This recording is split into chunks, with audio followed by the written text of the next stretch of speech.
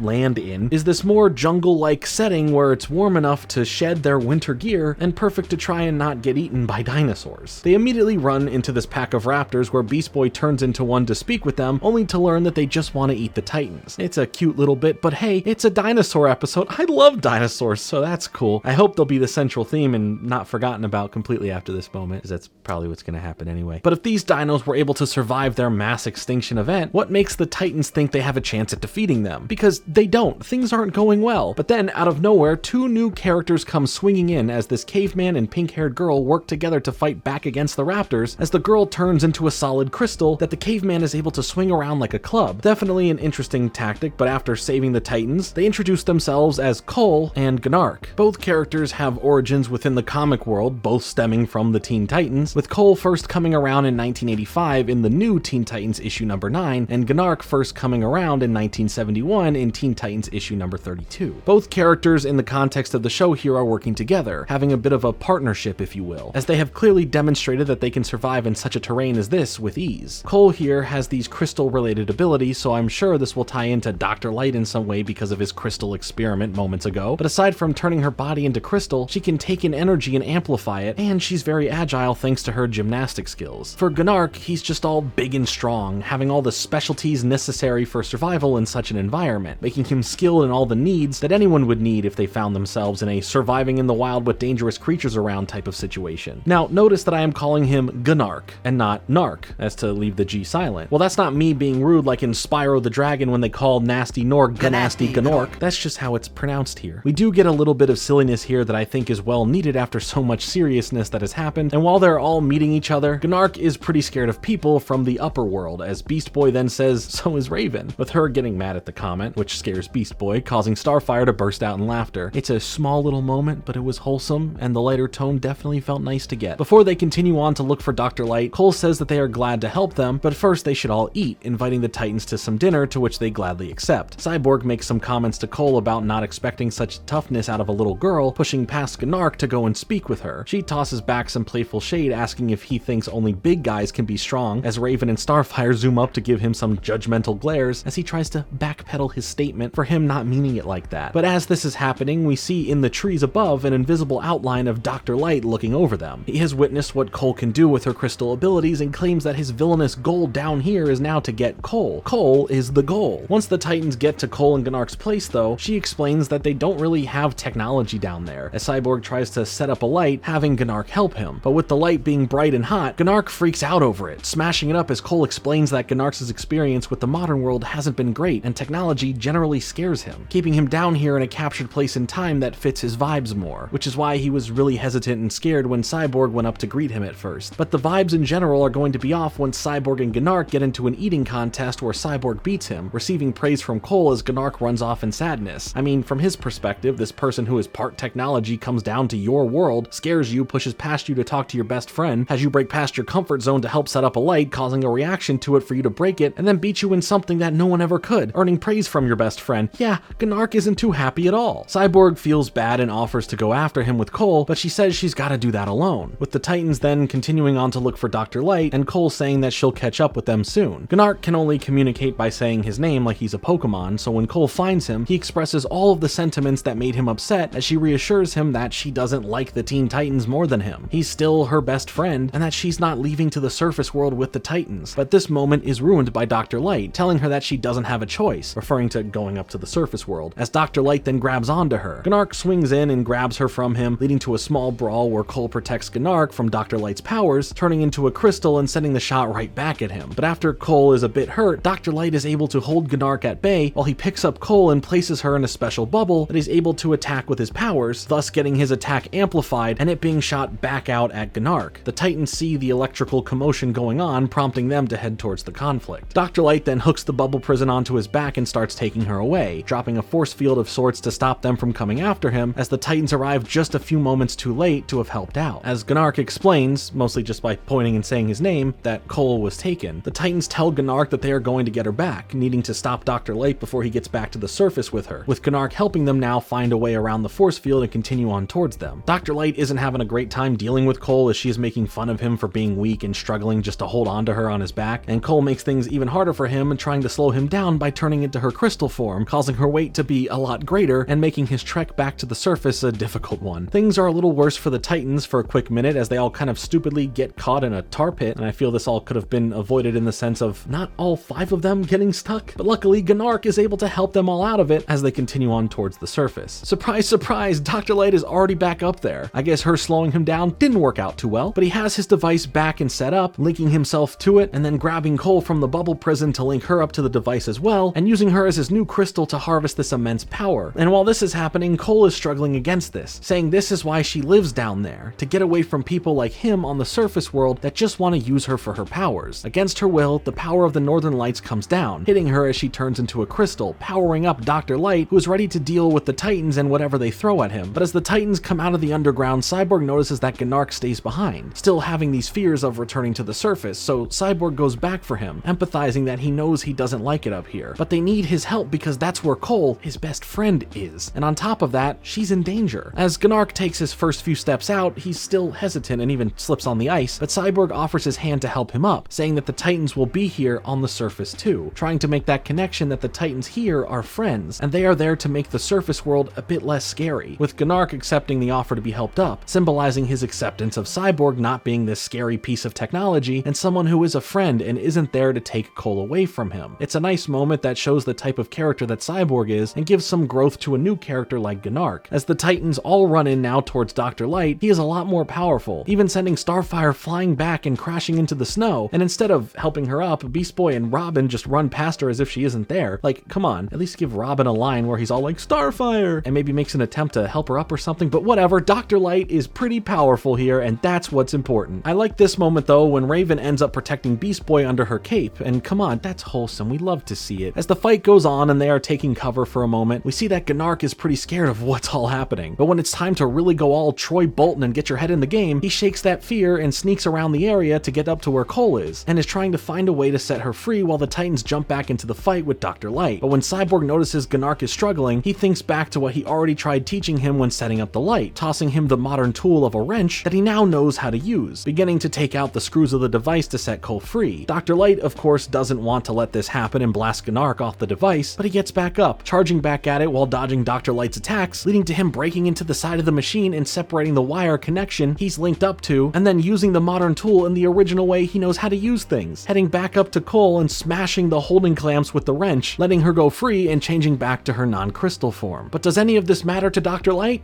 I guess not, because he claims that his suit has all the power it needs now, and the machine doesn't really matter anymore, with him still fighting back and defending himself from the Titans. But at one point when Dr. Light is about to perform this ultimate attack that Robin is caught in, Cole asks for the aid of Starfire to shoot her blasts at her so she can amplify them to attack Dr. Light, sending a powerful blast blast that sends Dr. Light flying through his own device, destroying his new suit as the power of the Northern Lights is returned to the sky. Oh, and Robin is set free, so I guess he's fine too. But for some more insult added into the injury, Dr. Light's favorite Teen Titan, Raven, comes over to say that he's a sad little man, causing him to cry. Aww. In the end, Cyborg and Gnark have a nice respect for one another, high-fiving over their teamwork and victory. Robin ends up handing them a Titan communicator for if they ever need help or find themselves in trouble, alluding to the Brotherhood of Evil causing any problems. Cole isn't sure that they actually need it, as she says that her and Gnark are going back to the underground, thinking no one would ever bother them down there, and aside from what happens next, did people not just come find you down there? Like, sure, most of them were good guys, but Dr. Light still found you, so there's that. But as she is saying all of this, we cut to another Titan communicator on a table reporting all of this in, as we see the top Brotherhood of Evil members all standing around it, listening to the whole thing. Remember, they were able to get one of these directly off Robin, and who knows how much they already know because of that. We then end with a zoom in on their map that pinpoints the location of where Cole and Gnark are, making her statement invalid instantly after that. They know exactly where they are and how to find them. A nice ominous ending that foreshadows way more problems coming from the Brotherhood of Evil, but not the most amount of closure when it comes to Cole and Gnark, but as characters they are both really cool to see in the show. I know I talked about this in the first video, but the amount of characters that this series pulls from that came from the legacy of Teen Titans comics, as well as other comics that share a relation to it like the stuff with Doom Patrol, it's just cool to see. Whether we get characters that are small one-off cameo villains or interesting side story heroes, it's nice to see the respect towards the source material, bringing out so many obscure and unique characters to dive into on your own time if you want to know more. This season really feels all about that and embracing it in all the best ways possible, making the little world of the Teen Titans we first jumped into feel so much larger, lived in, and fleshed out. While not the greatest episode of the season, it serves as a great example for what makes this final season special.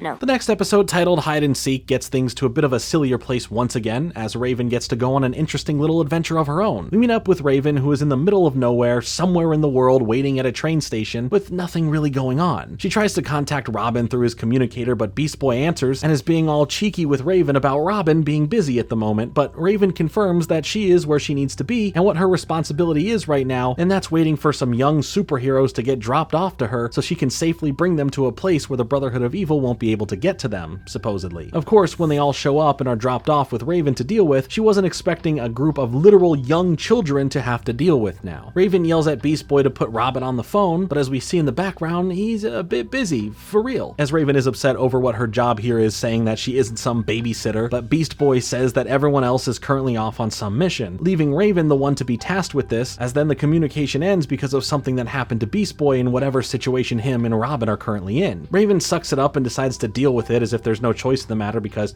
there isn't. Introducing herself to them as we meet Melvin, the leader of the group of siblings here, as well as her two younger brothers Timmy Tantrum and Teether. There is also Bobby, who as far as we know is an imaginary friend, or someone invisible, that Melvin is holding on to, that Raven thinks she's just playing along into Melvin's childhood wonder and imagination. But they need to get onto the train coming by. It should only be a couple hours long, but of course we're going to get into some shenanigans. It's adventures in babysitting. You know, some crazy stuff is going to go down where children are put in very dangerous situations, but are probably going to be okay. But for now, it doesn't take long for the kids to annoy Raven. She just wanted to know about their powers, but instead they get rowdy and start getting into it with one another, where Raven has them all quiet up and play a game called Don't Bother Raven. But when she closes her eyes and takes a deep breath, the children end up disappearing. And this may or may not be what the hide and seek part of the title is describing yet, as Raven just walks down the train finding them, seeing Teether teething on the seats of the train, Timmy Tantrum having a tantrum causing other parents on the train to judge Raven, and Melvin was just in the cargo area saying that Bobby couldn't fit with them since he's so big, as she claims that Bobby is real while Raven doesn't buy it one bit, naturally. But this gets interrupted when Timmy has to use the restroom, finishing up to find hanging off the side of the train Monster Mala, who catches Raven's attention as she now has to really defend these kids from getting captured by him. This ends up turning into a train-wide battle with Raven protecting the kids while trying to stop Monster Mala as he relentlessly pursues them. When they all end up back in the cargo part of the train, Melvin is crying about about not leaving or going anywhere without Bobby, as Raven is trying to figure out what to do. Then Monster Mala comes crashing in to try and get them, but then he is beaten up by something invisible, and the train car Raven and the kids are in is separated from the rest of the train, and Melvin cheers out and thinks of Bobby, and instead of Raven believing in Bobby's existence after what we just saw, she's just mad that they are now stranded and the journey that they all have to do is a lot longer and harder to deal with. After some time walking and the darkness of night has set in, they come across an empty house that Raven performs a B&E on, trying to make some food for them as the two boys have their own cry fests, driving Raven mad. Then Melvin tells Raven that she needs to feed Bobby as well, where she still claims Bobby to not be real, even if we just saw what we saw on the train, and that he doesn't need to eat real food, but she gives in, bringing her food outside for him to eat since he's too big to come inside, as she then just puts the plate of food to the side of her as she makes a call on the communicator, only getting to talk to Beast Boy again as he tries to give advice about how to take care of the kids, but doesn't offer much help beyond that, outside of Raven just being more annoyed. I do like the little detail we see here though. As Raven gets up to head back inside, we quickly see the plate next to her now being empty, as she doesn't even notice this. Very interesting, huh? When Raven heads back in, her attempts to make silly faces and tell jokes per Beast Boy's suggestions only backfire and make the kids more upset, with Melvin trying to help let Raven know what's wrong with the two of them, causing them to be like this. As she then fixes the problems for each of them, they all now want bedtime stories, not giving Raven a single break from any of this. So she explains what happened to her in the previous season about it being her birthday, everything her father did, and then trying to save it by making it all happy and about her friends being there in the end, as it was starting to scare the kids, but at least they are finally asleep for now. And hey look, Raven offering a genuine smile. Is that for the fact that she's coming around to taking care of them, or is she just happy that they're all finally asleep and not annoying her at the moment? Probably a bit of both. But the next day they continue on, finding a cable car lift that will take them over the mountain, as Melvin says that Bobby says that it doesn't look safe, but Raven says it will be fine. The famous last words that everyone always says before it's not fine. When Bobby gets on, the whole thing slants in one direction, with Raven still not believing Bobby is real. I mean, what more proof do you need? But not long into their ride, Monster Mala shows back up coming from the opposite side, jumping onto their lift and getting into a fight with Raven, as Teether then accidentally gets into a dangerous area of the cable hanger where it is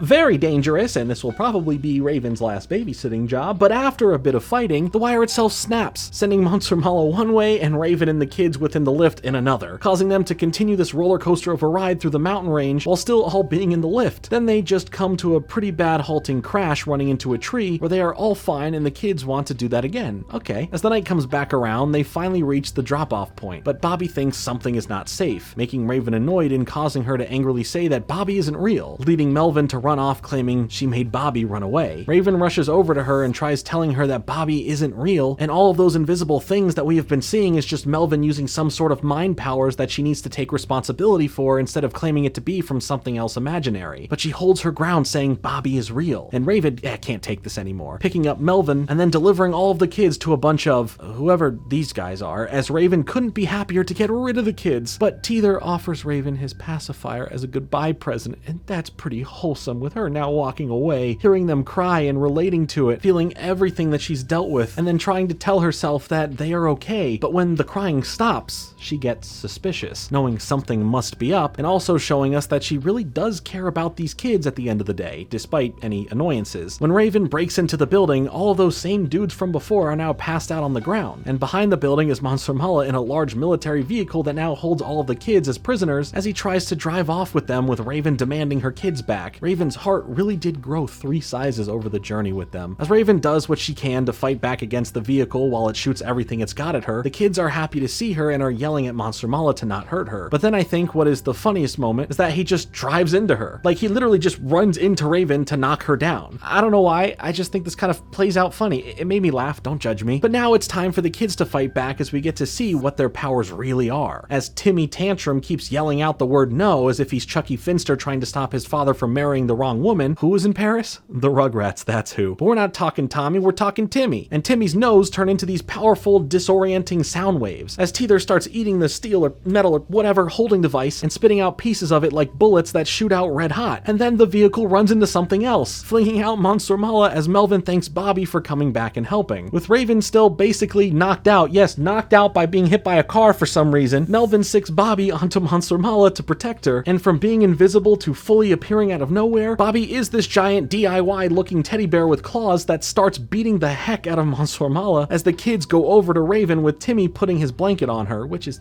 That's just sweet. But Raven is just kind of blown away and shocked that Bobby is real, as Melvin takes her victory lap about telling the truth about Bobby. I like how this is the whole only select people can see this invisibly cloaked character, like when Robin was going crazy over being the only person who can see Slade situation. When Monster Mala can't take it anymore, he has his gadgets open up a self-propeller system to help him leave the area, and it just looks so silly, and I love it. But everything's all good. Raven lost to a vehicle, and the children here, along with a most times invisible teddy bear, saved her, and saved themselves, I guess. Either way, their powers are pretty cool. I guess Melvin's powers are having access to a giant lethal teddy bear, as far as we know. All of the info we get is that she imagined him originally. He became real, and the reason Raven couldn't see him is he won't reveal himself unless he likes someone. So after seeing Raven fighting to protect the kids, he finally liked her enough to reveal himself, which I'm not sure how you could pick or choose who sees you like that, or if it's really secretly a Melvin thing, and if she likes someone and feels comfortable with them, he can then appear. But regardless, a giant killer teddy bear is pretty cool. As Raven and the kids are having a nice moment together, Beast Boy calls in to tell Raven that Robin needs her on another mission right now, but she needs to watch the kids, having grown an attachment to them. But they tell her that they will be okay, and if the Brotherhood of Evil find them to cause some trouble, they have Bobby ready to help protect them. Raven, with a smile, says that they also have her whenever they need her, handing them a Titan communicator as we end the episode with them all jumping onto her for a hug. Well, all of them minus Bobby, of course. It's a fun little episode that gives an interesting spotlight to Raven and her personal task of doing something that she feels she isn't suited for, something that is not in her wheelhouse and she isn't comfortable with, but in the end became attached to these kids, having a level of care for them to protect them and be there for them whenever they need it. But let's be honest, they were the ones in the end to save themselves and save Raven, so maybe she should call on them next time for some backup. I feel any major battle or situation could use a giant teddy bear to help save the day, and that just reminded me of something. Y'all remember the 2010 video game Naughty Bear? I don't have a real reason for bringing it up other than the term I used of killer teddy bear reminding me of this game. Anyway, I do want to mention that the music in this episode stands out greatly. It feels very epic on a grand scale for the journey Raven embarks on to travel with these kids. It just feels like one of those old school sweeping scores that would be the backing to some odyssey being taken, and it's a lot of fun, so you ought to see it. I enjoy this episode for how we follow Raven on her experience with everything here, and it's pretty wholesome by the end of it. Looks like you got me. For our next episode titled Lightspeed, everything gets twisted up a bit more as we shift from following the Titans to following some villains, as well as get introduced to a new superhero who is heavily a part of the original Teen Titans legacy. We start things off with the Hive 5 returning to cause some problems, with the problem being that this time there are 6 of them, and there was a bit of a shakeup in the lineup here. Jinx here is acting as the leader of the group, so if we take her away, then there are 5 members here. We have Gizmo and Mammoth, of course. Seymour makes a return from being on the team last time, but now a part of the team is Billy Numerous, returning from his bridge-stealing shenanigans last time, as well as another character named Kid Wicked. He spells his name like this, and that's totally wicked. He honestly looks like a Batman Jr., but there's like a bit of a Wolverine thing happening with his cowl, mask, hood, helmet thing, whatever's going on here. But if I only showed you this much of the outfit, you'd think that, yeah, that's Batman. He's a teleporter who is capable of teleporting, who'd have thought. And he's also a fan of the video game series Portal,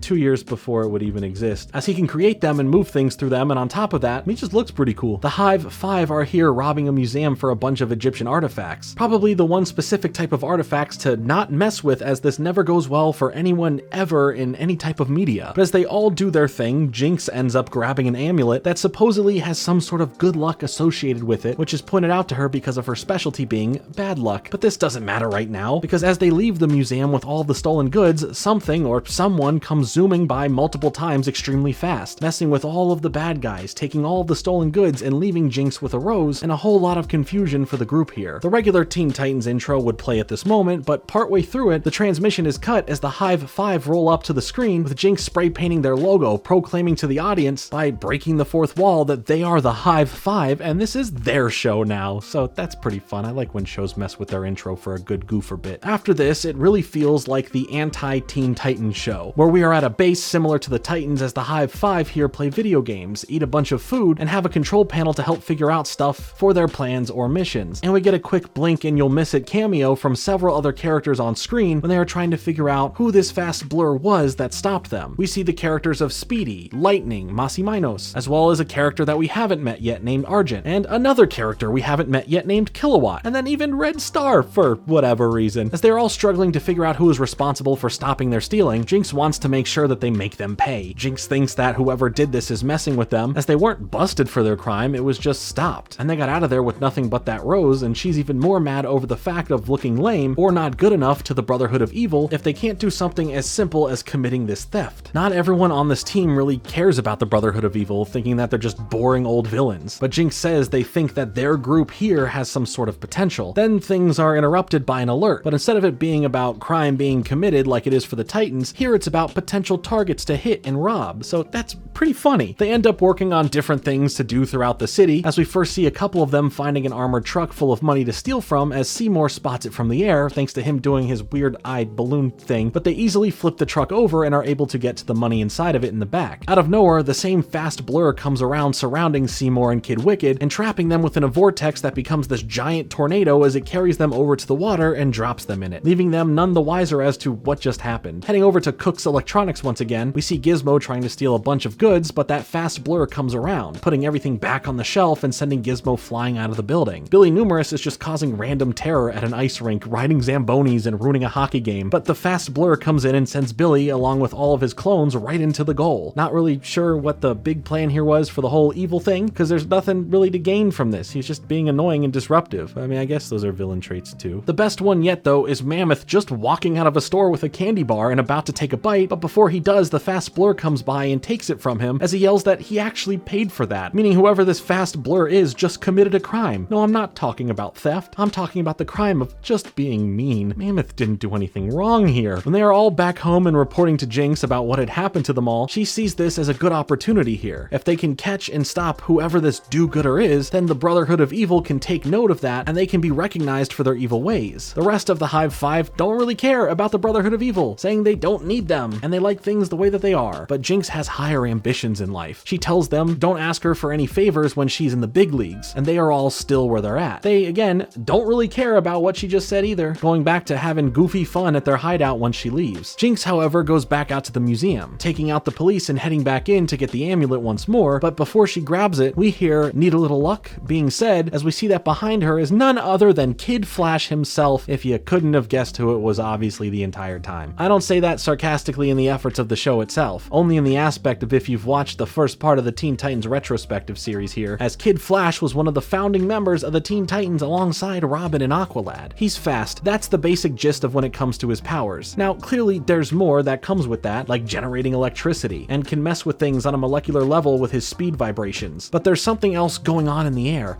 Can you smell it? I think it's called love. Do I hear the sounds of a jealous cyborg somewhere out in the world?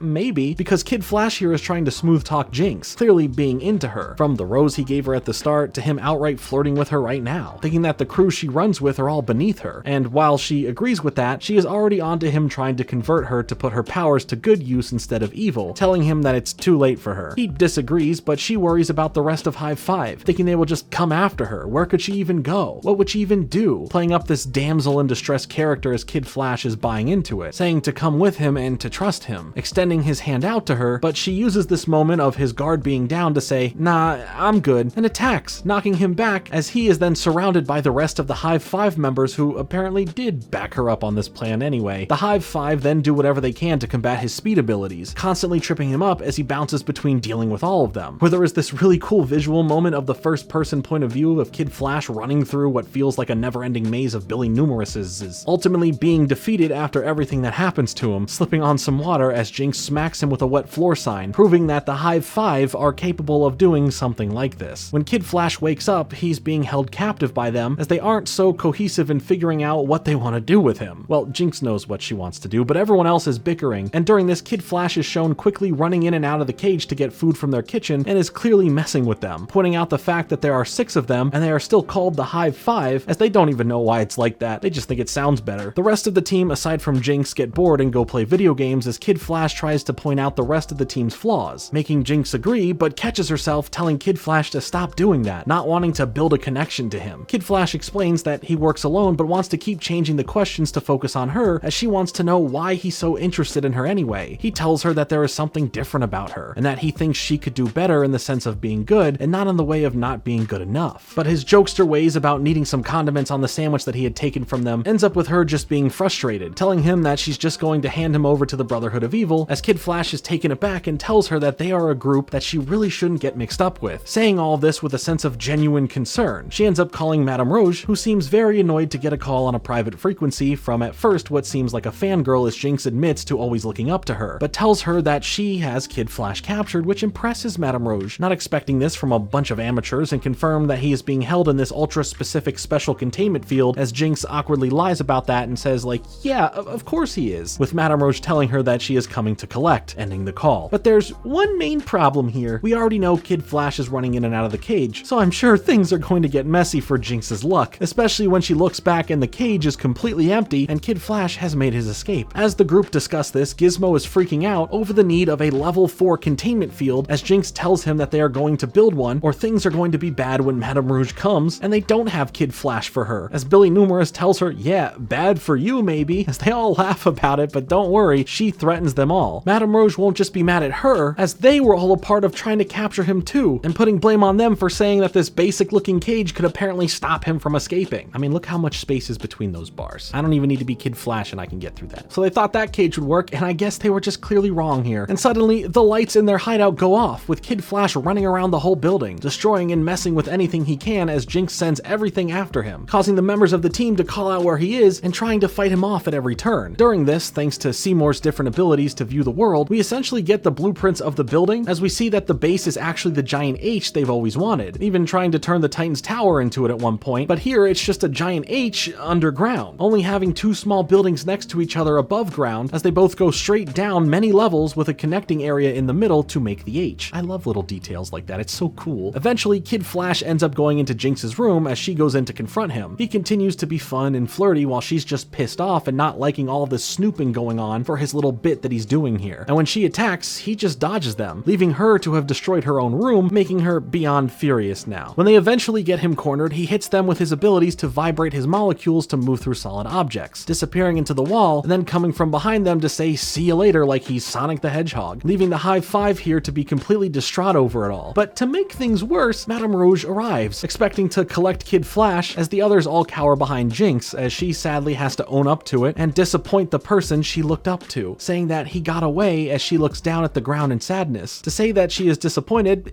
is an understatement. She makes Jinx feel worse and incompetent by assuming that she wants to be like her, as Jinx begs for another chance to capture him. But Madame Rouge tells her that it's unlikely that she'll ever be close to being like her, and that she is going to handle capturing Kid Flash herself. Jinx turns to the others, trying to rally them up that they need to be the ones to go and capture him, so that they can prove to Madame Rouge that they are good villains and worthy of recognition by the Brotherhood of Evil. Without doing so, she says that they will seem worthless to them, but the rest of the High Five don't want to, as they are scared of getting in the way of Madame Rouge. Sad but not defeated, Jinx grabs the force field device Gizmo was working on, pats him on the head, and says, I guess I gotta do this on my own, as she hits the streets, thinking of doing something like robbing a bank, getting Kid Flash's attention. But Kid Flash overhears this, zooming up to her, and is feeling touched that she would rob a bank just for him. But then we get a really nice fake out, as this turns out to be a trap for Kid Flash, as Jinx turns into Madame Rouge, as it was another one of her deceptive tricks, and this was probably the most effective use of it we've seen yet for the surprise factor alone. She uses her stretchiness to be able to keep up with him, allowing her to land in some big attacks, but Kid Flash is doing everything he can to fight back, getting tired out over time, as Madame Rouge taunts him that soon, when he has no energy left, there is nothing he can really do to stop her from getting to him. As Kid Flash gets a moment to break free and hide while his energy is drained, Jinx is able to locate him thanks to Seymour doing that eye balloon thing again to let her know where he is. He even blushes when Jinx thanks him and tells him that she knew she could count on him. That's cute. Jinx goes to confront Kid Flash now, as he isn't sure if it's her or Madame Rouge, but after she attacks him, he realizes that it's Jinx, as she yells at him for making her look like a fool, and while he's too tired from everything at the moment, she prepares to use the containment device on him, but he tries finding out why she wants to be like Madame Rouge anyway. She says that she is bad luck. Being good was never an option for her, and when it comes to the Brotherhood of Evil, at least she can be somebody there. She can earn and get respect there. But Kid Flash tells her that she doesn't need to hurt people to feel good about herself, catching her a bit off guard, but she snaps from it for a second to then use her device on him, shocking him and holding him in a containment field, messing with the power levels of it. At this moment, Madame Rouge appears there too, as Jinx excitingly runs to her to say that she did it. She caught him, looking for some sort of praise, but Madame Rouge smacks her out of the way, saying she didn't do anything. It was her who made him weak, and she just merely swooped in to take advantage of that fact to capture him, calling Jinx pathetic. As Jinx stands back up, she mentions that she's always wanted someone to look look up to, thinking that Madame Rouge was once cool. And I guess this is one of those never meet your heroes or villains type of lesson. Madame Rouge continues to be raw with her words, saying that the world is full of disappointments and that Jinx is just another one of them, which is a crazy harsh line to say while she is then waiting for Jinx to hand over Kid Flash. Jinx refuses to take any of her verbal abuse anymore, telling her to catch him yourself, breaking the device to set him free as he says thanks and runs out of there, with Madame Rouge being pissed now, going in to attack Jinx, but she turns the tables and attacks her first, catching her a bit off guard and takes damage from it. Jinx tells her that it doesn't matter who she is, no one messes with her, and Madame Rouge kind of likes that attitude, telling her that they will be in touch before she leaves the area. Once Jinx is alone, Seymour comes back around to make sure it's all good and makes a joke about going on a fun little stealing spree as a form of cheering her up, but she declines, as he then goes off to do that, saying see you later. But maybe Seymour will see her no more, as she quietly to herself full stop says goodbye. You see what I did there with his name? Seymour, see her no more? You're all critics, whatever. Her saying goodbye like that seems pretty finite to who she is as a character. This comes across as a goodbye to not only seeing him again, but seeing the Hive 5 in total again. And beyond that, being a good guy now in general, conflicted with who she is and what she stands for, thanks to the events that have happened in this episode with Madame Rouge, Kid Flash, and her own ambitions, wants, and desires in life. And hey, she might actually see the Hive 5 again, but maybe then it won't be on the side of evil. As she walks away in sadness with a lot to think about, she stumbles across another rose, this time in a vase, picking it up as we see on the rooftops behind her Kid Flash keeping an eye on her, running off as she senses his presence and smiles, ending the episode as she walks into the darkness, which could be a way of showing her walking into the light to no longer be a bad guy, but who knows, right? We'll get to that when it comes, but I really like how this episode is literally not about the Teen Titans one bit. This truly is about the Hive 5, and honestly, it's really just about Jinx and who she is as a person and finding that place in the world where she belongs, having Kid Flash come around and challenge those feelings, telling her that even if her skills revolve around bad luck, there is plenty of good that she can still do. On top of that, there is a bit of a relationship between the two forming. I mean, when you go to the comic side of things that relate back to the show itself, they do, well, you know, couple up. In fact, the comics really flesh that out, giving them many moments to show off their romantic endeavors, so that's pretty interesting. But it was really cool that we finally, after 5 seasons, get to see Kid Flash, one of the original 3 members in Teen Titans history, make his debut into the cartoon. And he's a pretty fun character that seems like he's just kind of doing whatever he wants, but still under the umbrella of being a good guy and doing the right thing, as well as fighting crime. This season of the show is taking a lot of risks with its storytelling to expand not only the world these characters live within, but giving us some real time to be with these characters, really get to know them, see their stories, watch them grow, and make everything feel so authentic and true to it all. I think it's fantastic, and the way this episode plays out just proves how well it all works.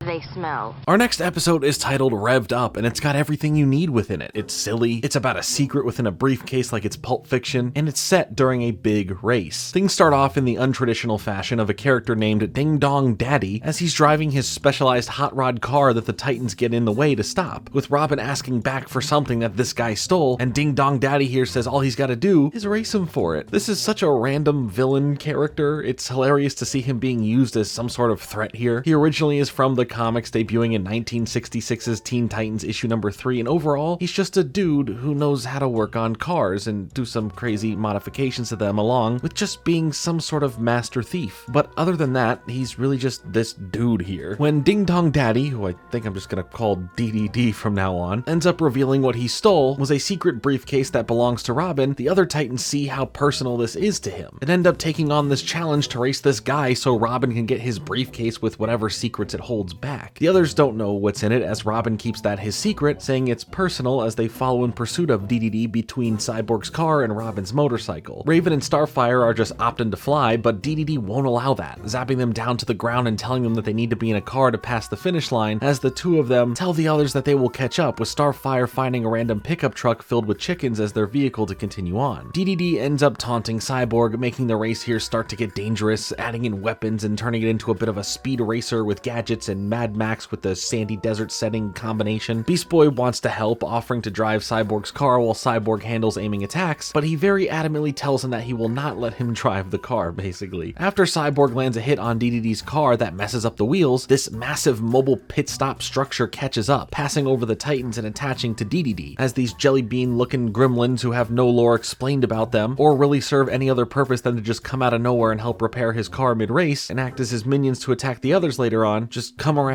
and help out now. Since this is a race, we do get some cool car action akin to the Fast and Furious, as Cyborg has to pull off a maneuver to avoid the giant mobile repair structure after it tries to mess them all up. But Cyborg handles this like a champion, hitting every quick decision he makes with precision, and oh man, I just want to watch some Initial D or something. Raven and Starfire are still on the way, just at the speed of an old farmer driving their chicken truck while they hitch a ride in the back. During their ride here, they discuss what's in the briefcase, with Starfire thinking it could be a present of some sort, but Raven just thinks that since it's some sort of secret that it's big, so it better be worth all of this trouble that Robin is having them all go through. But aside from just being annoyed by the chickens if you're Raven or having a blast like Starfire, something more important happens that's even more foul as another character comes zooming past their truck and enters into the episode. But before we get to the reveal of who this is, we see that Beast Boy and Cyborg are also discussing what could possibly be in the briefcase, as Beast Boy's ideas and guesses are just overall ridiculous, as Cyborg keeps shutting him down, saying it's in a briefcase for a reason and it's not something Beast Boy needs to know about even if he really wants to, continuing to say that Robin is a secretive person with certain things, and this is just one of those things that he keeps to himself. The mysterious character zooming past earlier continues on forward, rushing past Cyborg's car and up towards Robin, and as Robin is not far behind DDD, being taunted by the case dangling right in front of him, the mystery racer comes in to bump into Robin, overtaking him to get closer to the briefcase himself. He turns back his head towards Robin, as the character is none other than Red X, making a return ever since we last saw him in Season 3, or being in the lineup that we saw for the Brotherhood of Evil in the season opener episodes of the season. He tells Robin that the prize here for the race is going to be his, making things a bit more interesting now. But we catch back up with Raven and Starfire as they get dropped off at a lone gas station stop in the middle of nowhere, as Raven might just be allergic to chickens or something because she keeps sneezing here. But the girls end up running into Gizmo here for whatever reason as Starfire gets excited, screaming, "We know him!" like he's Buddy the Elf seeing Santa at the department store. Starfire confronts him in a cheery way about needing his vehicle, with Gizmo then freaking out, running back to his Jimmy Neutron Ultra Orb looking vehicle, claiming that he did nothing wrong. Well,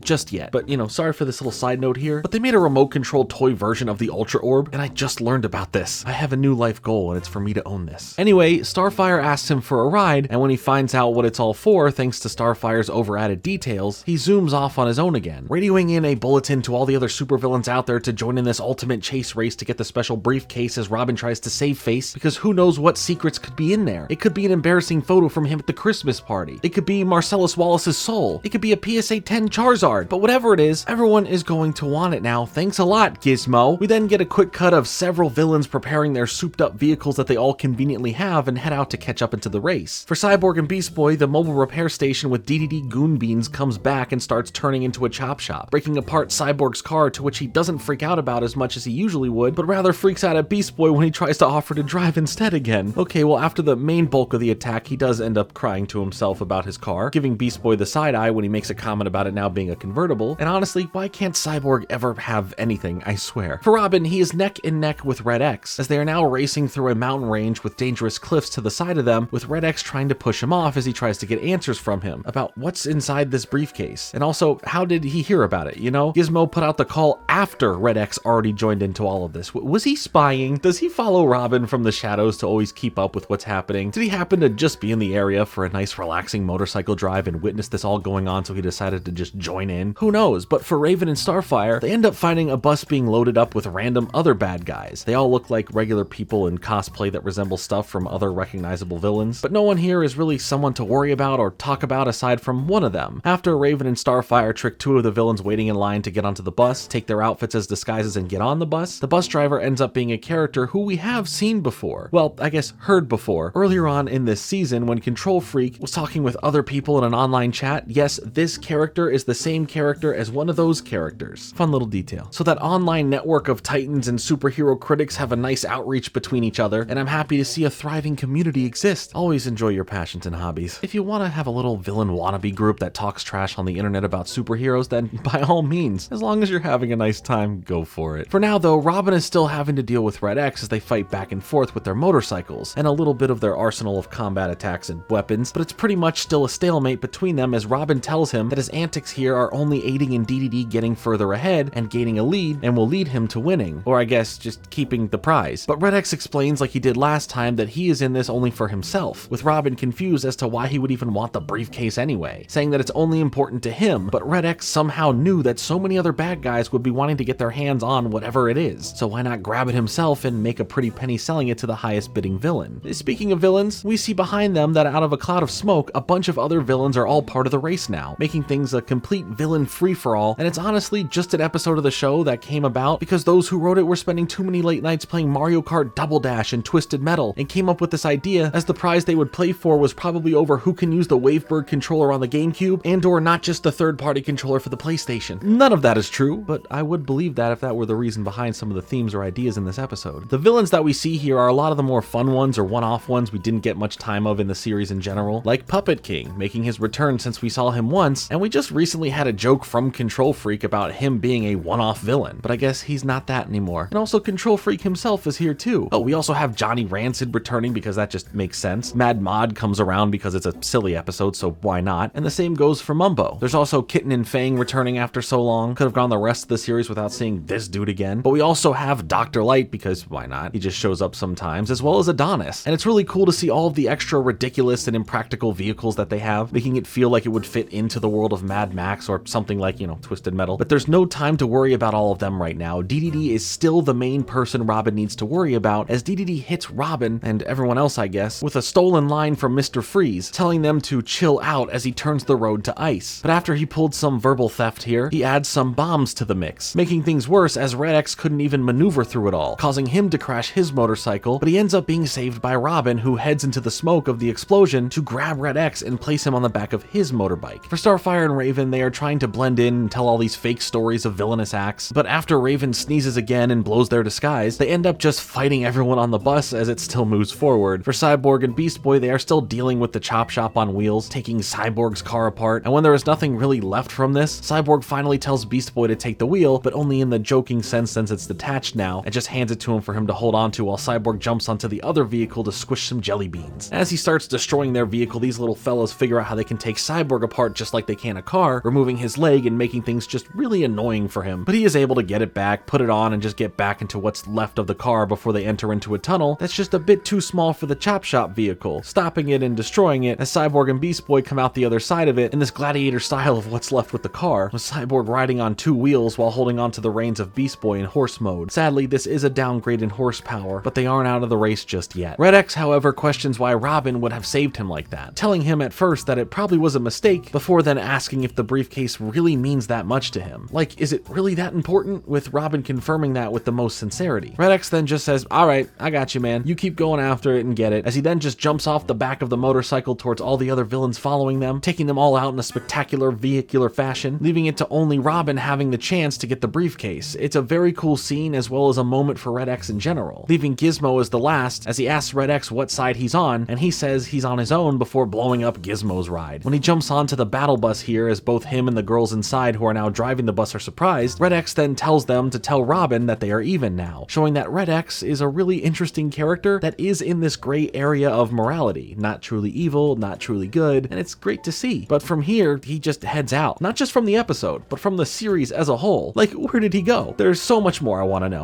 Whatever. This is why there's been so much discussion online about everything surrounding this character ever since he appeared on the show. We will talk about this a bit more later on, but let's see how the race here finishes up. Robin is able to catch up and pass DDD as they approach the finish line, but when DDD attacks Robin's motorcycle and holds it within its front of the car metal jaw attachment, holding it above the road so he can't technically win with it now, Robin is able to kick DDD out of his ride as he then glides with it across the finish line, making Robin the winner as he jumps off with the briefcase while the vehicle crashes and blows up on impact of this giant wall. But the vehicle still also was holding your motorcycle, Robin. I don't think you realize what you just did there, buddy, but whatever, who cares? Robin won and he got his briefcase back. That's all that matters, right? Starfire and Raven end up coming in second as they come blasting in with their bus as Cyborg and Beast Boy follow in after that, taking third with Beast Boy seemingly more sad about the T-car being destroyed than Cyborg is. He only ever wanted to drive it for a little bit.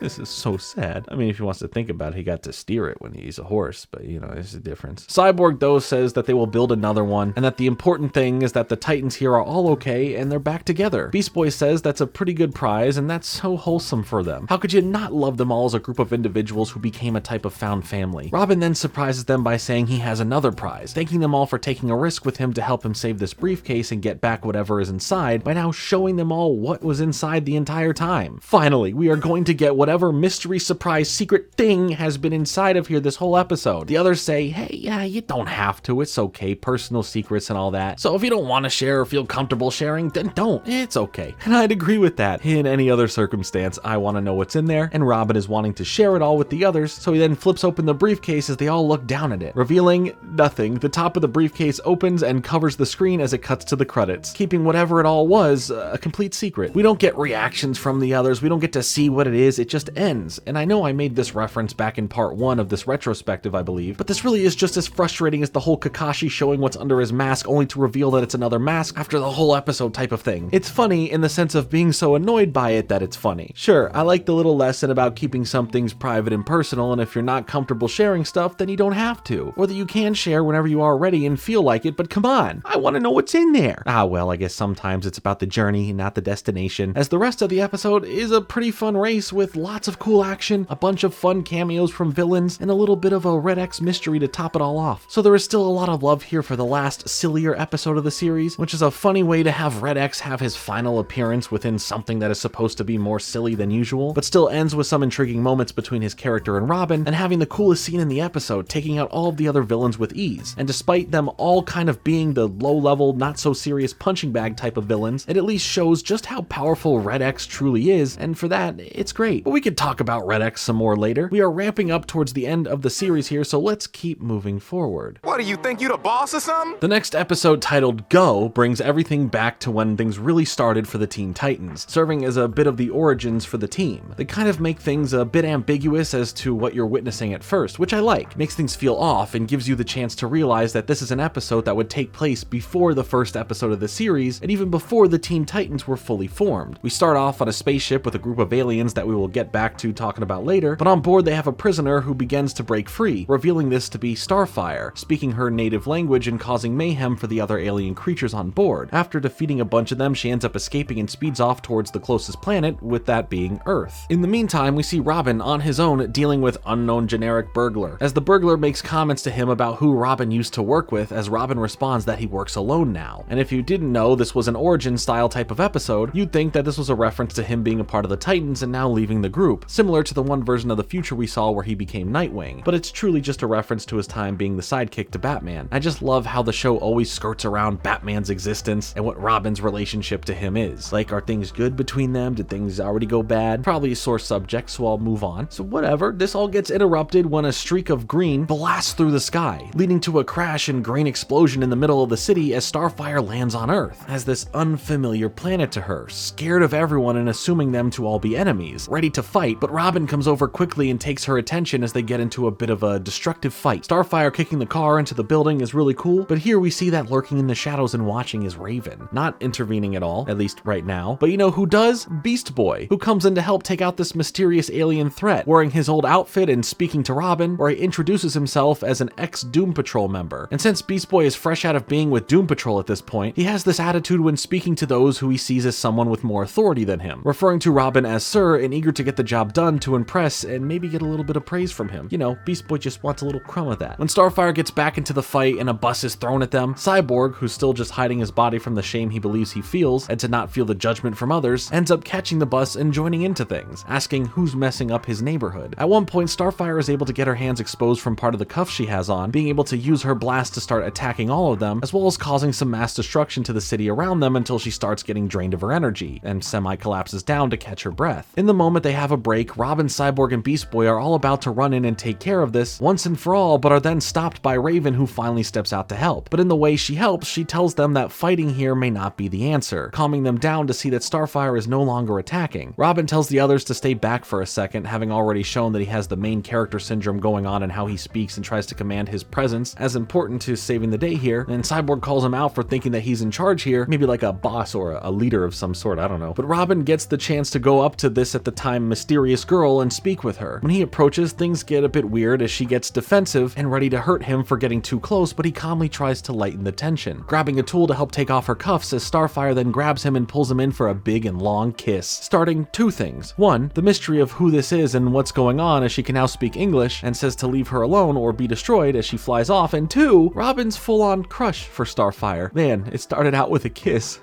How did it end up like this? Also, here's where my brain finally connected together that the pizza place that they frequent is actually supposed to look like a slice of pepperoni pizza from above, and now I'm hungry. I mean, this video is so long I wouldn't be surprised if anyone watching is eating some food, like right now, so go ahead, make me jealous of what you're eating. I won't be mad, just sad that I can't have a bite. Robin, Raven, Cyborg, and Beast Boy are left in this awkward moment since they aren't friends yet, and have no plans of working as a team, with Beast Boy being the only one who has the actual experience of being on a team of multiple people as opposed to Robin, who only has this experience of being a sidekick, let's say. But Robin tries ditching the group, wanting to go make sure that this threat isn't something that is going to continue on, with Cyborg joking to himself that he just wants more kisses, probably. But Beast Boy is excited about the job they did together and greatly looks up to Robin in a fanboy type of way, minus the chum-chum, continuing to speak to him as his superior, and for Raven, she just comes off as shy, not having real authority to her voice or how she speaks up, which this is all cool to see in comparison to how they all are now when we see how they speak and act towards each other, seeing the real evolution of a friend group and how they've all grown. I mean, even for Robin here, the way he speaks is so much more serious, having this more direct approach, not really being full of quips, not really smiling, and honestly just bringing in the vibe of how Batman would handle himself in so many ways. It's the little details like this that I think make such a big difference and add on to why I love this show so much. Beast Boy seems to be the only one who wants any sort of companionship for fighting crime. Robin denies working with anyone and walks off, as Beast Boy even offered to be a sidekick to him. After that, he invites Raven and Cyborg out for some pizza, but Raven says she shouldn't and leaves, leaving Beast Boy to follow Cyborg and try to pal around with him, but unprompted, Cyborg reveals his face, explaining very angrily, as if he was just judged or made fun of for it, that he is part machine, expecting Beast Boy to be scared of it or just not cool with it. But Beast Boy loves it and thinks it's really cool, wanting to hang out with him, as Cyborg just thinks Beast Boy is kinda weird, leaving him as well, as a lonely Beast Boy has no one around now. But don't worry, they all come back together once the alien spaceship shows up to Earth and hovers over the city, dropping down a massive tower onto this empty island that's right off the shore of the city.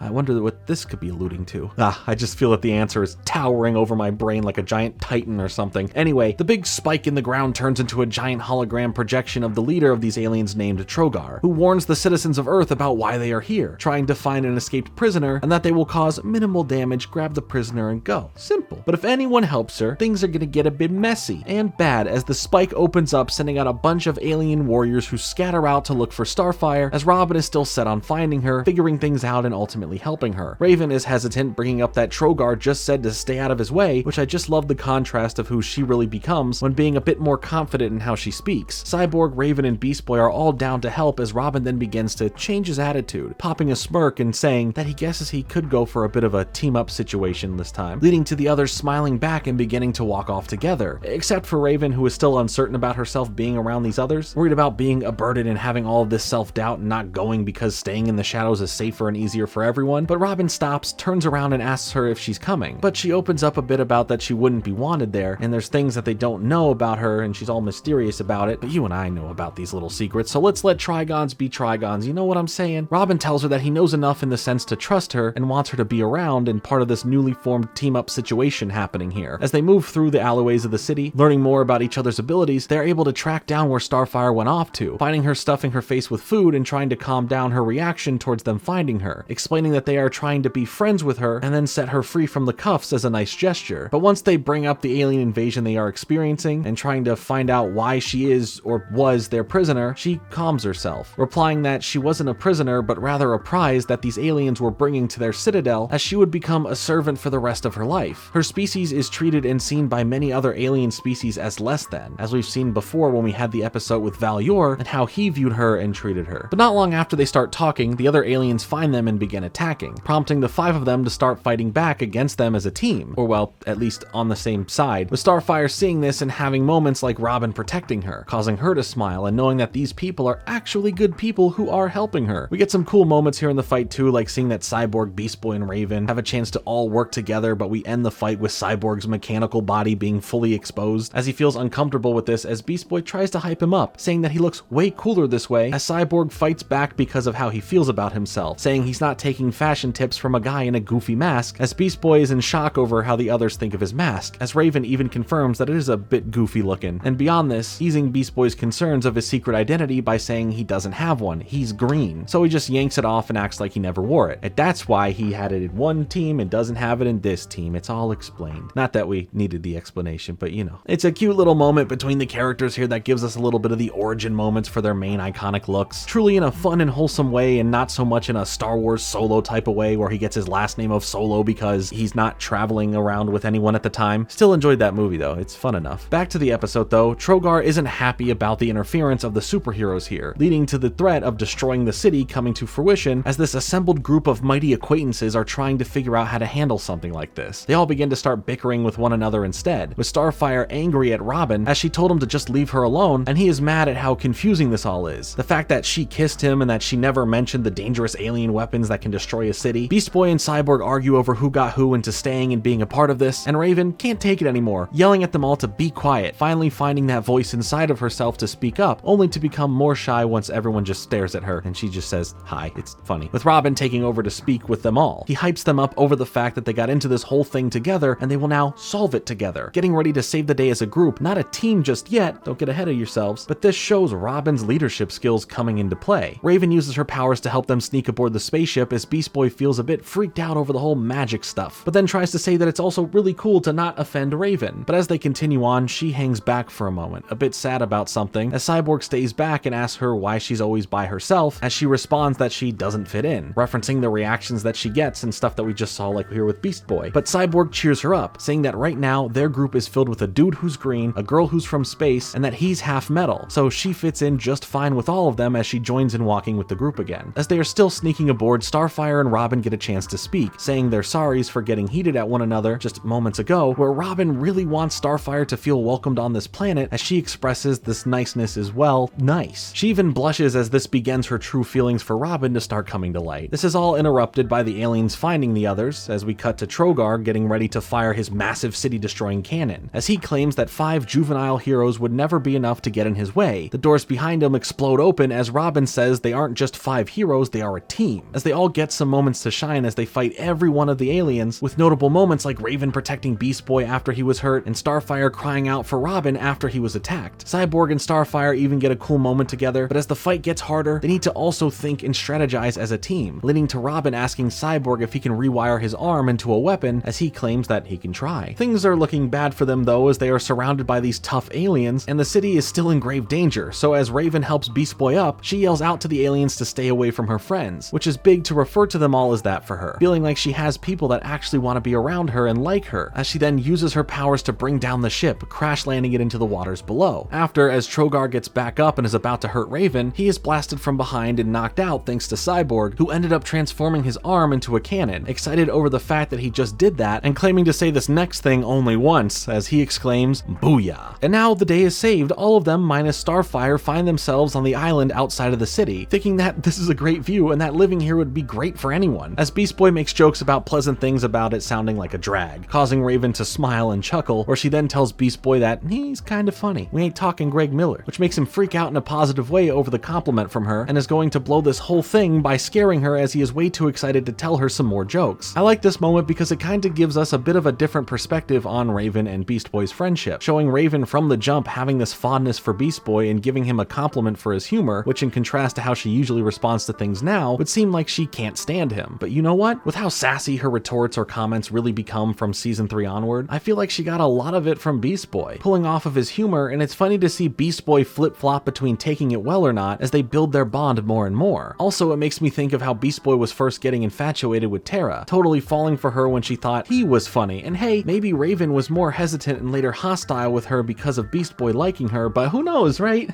Also, from back then, Beast Boy told Terra that it takes a while for Raven to get used to other people, claiming that she isn't even fully used to him yet, so just some food for thought that I found interesting. As they all stand around still admiring the view, Starfire appears behind them in her new outfit, asking if she looks nice, as Robin finally asks for her name, as she translates it from her language to be Starfire, as she then asks to remain here on Earth with all of them, as Robin and her blush at each other. Raven says she doesn't need their permission to stay, with Robin chipping in saying that if she wants their friendship, she's got it. Cyborg also adds that they could all use some friends, as Beast Boy claims that they all made a pretty good team. Robin then says that for all of them to keep in touch, he and Cyborg made some special communication devices for them all to each have, continuing on to say that when there's trouble, you know who to call, ending the episode on a shot of the island with the alien spike structure still in the ground there looking like a lowercase t. While there is a bit of a cliche cutting to the credits before a team name is given type of thing, I think in the way it was presented here that it's pretty perfect. We don't get to see how they come up with the name, decide on living together and building their now iconic uppercase T on the island, and connect more of the bridges from these events to the first episode of the series. Not everything needs to be put in front of your face. I like that you get to put those pieces together yourself in your head. You know where it gets to from there, and what you do get here is a well done effort in establishing 5 separate characters that have their own oddities and are also alone, finding one another and forming first a solid friendship as they become a true team. Sure, some of the origin stuff can come off cheesy or just for the sake of getting a reference to how a character can do this thing now or why these characters act this way towards each other, but for the most part, I think it's really solid. You know where it all leads, but to see how they all truly form a bond between each other gives you a chance to understand how deep their connection is, giving it to us at a time where Season 5 has taken them all over the place, sending them on missions around the globe, and to that extent, giving us less time with them as a unit, having individual episodes or episodes that focus on other characters completely, leading us to the big finale to wrap up everything here as we head towards the final moments of the series. One thing that I really liked was that just like when we explored Starfire going to that one version of the future where she disappeared and life for the Titans fell apart, and so did their relationships to one another, Starfire has always been the glue that brought the team together in the first place, showing just how much of an important character she is to the grand scheme of things. She may not have had a whole season dedicated to parts of her own story, instead Terra ended up taking over Season 2, but Starfire still ended up getting a handful of episodes that explore her own personal story that just don't end up having major stakes for a big season ending finale or something more emotional, at least in the sense of the seasons of the show. But we will have more to talk about that when we get to it later. She is the reason why the Titans separate, because she's gone and ultimately come back together because she's there, to all of the sister related shenanigans she has to face, to now us learning that she really helped bring all of these characters together that feel like loners or misfits and create a found family of superheroes. I think this is a really cool episode to experience, and it really solidifies why these characters are so great and gives us a chance to see how much they have truly grown and ultimately why they are better than ever when they are together.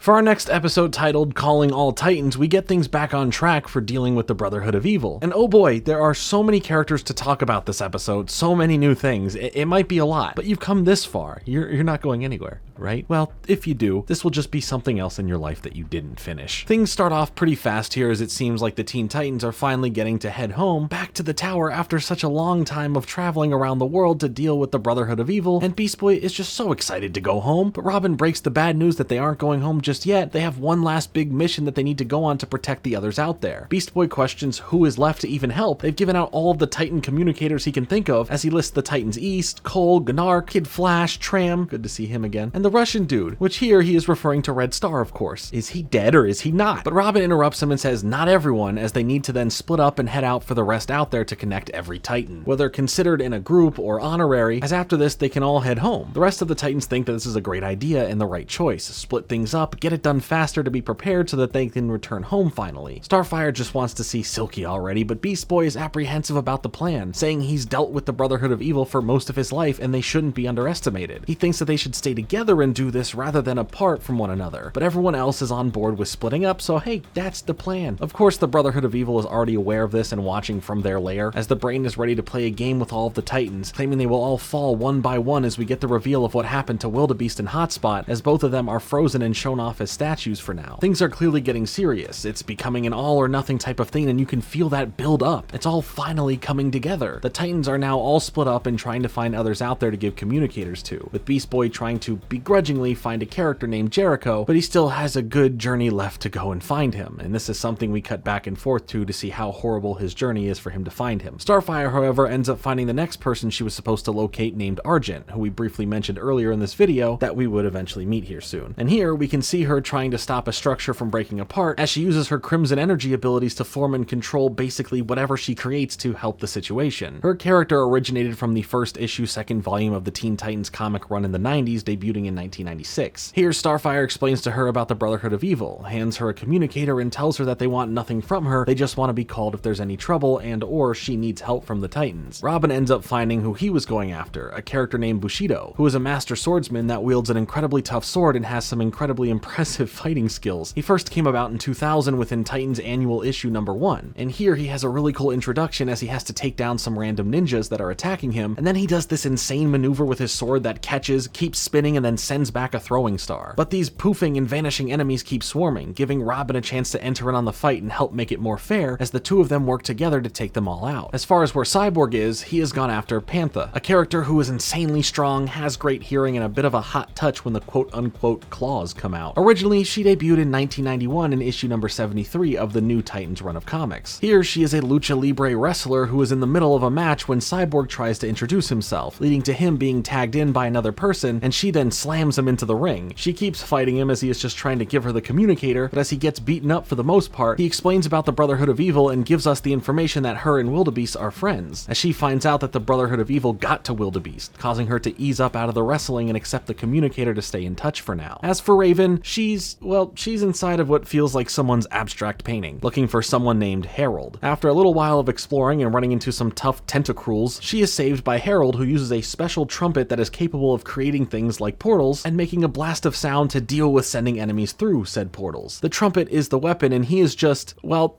he's just Harold. His character is based on the character of Mal Duncan, who at one point went by the Herald and first debuted in 1970 in Teen Titans issue number 26. Anyway, she gives him the communicator, calls his horn cool, and then we cut back to Robin handing a communicator to Bushido as well, since we didn't get to see that before for whatever reason. Beast Boy finally makes his way to the top of this crazy mountain range to find Jericho, who is just sitting there in a lovely and lush field playing his instrument and vibing out. Jericho is an interesting character who is able to possess others by locking eyes with them, turning translucent and stepping into that being, and aside from just controlling them, he can learn all about them, their thoughts, their memories, their deepest, darkest secrets, you name it. Jericho was first introduced in 1984 in issue number 43 of the Tales of the Titans comic run. Beast Boy is just too exhausted when he gets to the top that he just says everything super fast, hands him the communicator, reports into Robin, wants to go home, and passes out as Jericho pats him on the head. We cut to Robin as he is now on the move and testing out the communicators, saying the name of the episode, calling all Titans, as the others respond, building other variants of the Titans now as we see the formation of Titans North, Titans South, the main Titans being listed as Titans West, and the reconfirmation of Titans East, both of these being shown off thanks to Masi Minos. Then connecting all of the directions together is the rest of the members for each group, and those who are listed as honorary Titans, giving us this giant roster of more characters, more we have seen before like Kid Flash or Thunder and Lightning, but also some that we still haven't properly met yet. As Robin clears the Titans and announces everything's all good and to await further instructions, Beast Boy is just happy that he can head home, but the brain has been listening in on everything as we see a Titan communicator strapped to him with a bunch of extra wires going in and out, as he declares that it's time to start taking action now and stop some things from fully happening, telling General Immortus to make his move as we cut back to Argent, who is now face to face with the General. No, not that General, this one, and his army of robots as she is now on the run from them, sending an alert out to Robin. The main Teen Titans were close to reuniting and being home, but this changes things, with Robin sending Starfire back to Argent to help out. Before the rest of the Titans can figure out what to do, Robin is getting alerted all over the map, getting SOSs from more and more Titans, making this attack from the Brotherhood of Evil something that was way more planned and well executed than they had anticipated. As Robin feels overwhelmed, he calls out again, saying calling all Titans, prepare for battle, as the brain is listening in, playing things out as a chess game with Monster Mala being the one to play,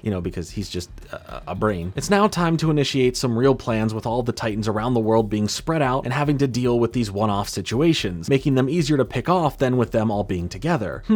Titans Together has a nice ring to it. It would be funny if the title of the next episode or something was that. We start seeing the Brotherhood of Evil fully coming out to play as we get some quick flashes to many different villains being sent out to deal with the Titans, hunting them down essentially. All of this is being backed by the narration of the brain, seeing Masi Minos dealing with Johnny Rancid, Aqualad dealing with Trident and Plasmus, Bumblebee dealing with Angel, a character we haven't met yet who is from the Hive Academy that can have these giant wings and fly at super fast speeds, as well as Punk Rocket coming around to mess with her. Cole and Gnark are stuck dealing with Gizmo and Billy Numerous, but as Cyborg heads up that way to help, Mammoth is deployed on him to keep him busy. Raven ends up getting attacked by Kid Wicked, and another character named Simon who has a big see-through brain tank thing like, not like the brain since this guy has his whole body still, but it's similar. He has all these telekinetic powers and can teleport around and all that fun stuff. I do want to quickly say that all the other Hive 5 members are now helping out the Brotherhood of Evil in ways that kind of contradicts them not really caring about the Brotherhood of Evil back in that other episode, but either way, it doesn't matter. I'm sure this is setting up something for like Jinx, I don't know. Anyway, back to Simon. He first came around in 1981 in the new Teen Titans issue number 3. Beast Boy, though, is feeling a little stressed, but it's not his heart beating that's loud, it's cardiac, as Beast Boy then freaks out to Robin, exclaiming they never should have split up. Things really aren't going well for all the Titans here, it seems. Robin lands down for a moment and contacts Starfire as she arrives to where Argent was and can't find her, but she is then ambushed by Kitten and her father, Killer Moth, along with a bunch of the Moths, as Kitten takes the communicator to say hi to Robin and telling him to say goodbye to Starfire, as we see her get attacked, hearing a scream as Robin watches in horror from his communicator. The Brain happily watches over all of this though, seeing that Robin's strategies have failed and that they will all continue to fail as no one is a match for the Brain's brain power. Tram gets activated to go and help out his buddy Aqualad, as he is then stopped by XL Terrestrial, a size-changing fella who first wants to get payback and crush the Sprouse twins for them crushing the alien from earlier, but then Tram becomes all buff as his special abilities and they get into a brawl for now. Cinderblock comes in to help Johnny Ranton split up the twins, and Bushido is out there fighting Kataru, while Speedy is dealing with Cheshire, a really cool character that does get that Cheshire Cat moment where she is invisible and all you can see are the eyes and the smile. She's super agile, fast and ferocious, has these Wolverine-like claws, and I just wish we had her as a villain way earlier. She's awesome. Panther can't help Speedy though, as she is stuck dealing with Atlas for now. Jericho is on the run from Private Hive and Fang. Why can't we just not have this guy around anymore? Please, I'm tired of looking at his spider head. Harold gets called in to help, but is immediately attacked by Seymour and Warp for whatever reason, since he's just back after being a baby. And it just feels whoever Robin sends in to help someone else that they're already just being attacked and need help themselves. There are too many villains, not enough heroes, and no teamwork can be had because everyone is spread out. After we pan back through everyone's battles, we hear Robin calling out to Kilowatt, who we finally get to see do something after being teased about appearing. He has electrokinesis, he's strong, he can fly, and he was first introduced in 1992 in issue number 1 of Team Titans. Here, he's a bit busy, dealing with Control Freak and Puppet King, and maybe Control Freak can apologize to Puppet King for calling him a one-time villain. Panther is still fighting Atlas, but things get a little bit harder when Adonis now joins in, making this a Luchador x Rock'em Sock'em Robots fight. Lightning is busy dealing with Overload, and Thunder is stuck dealing with Steamroller and Instigator, and he's